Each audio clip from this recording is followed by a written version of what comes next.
suiciders to kill innocent life, who had relations with Zarqawi. Imagine what the world would be like with him in power.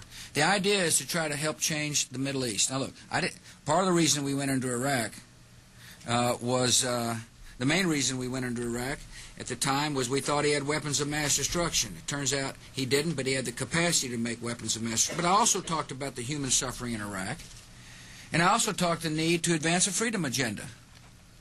And so my answer to your question is that imagine a world in which Saddam Hussein was there, stirring up even more trouble in a part of the world that had so much resentment and so much hatred that people came and killed 3,000 of our citizens.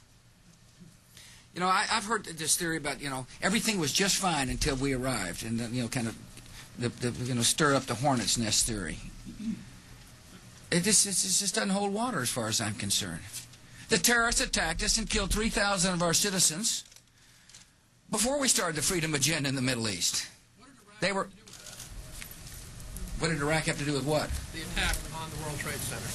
Nothing, except for it's part of, and nobody's ever suggested in this administration that Saddam Hussein ordered the attack. Iraq was the lesson of September 11th is take threats before they fully materialize, Ken.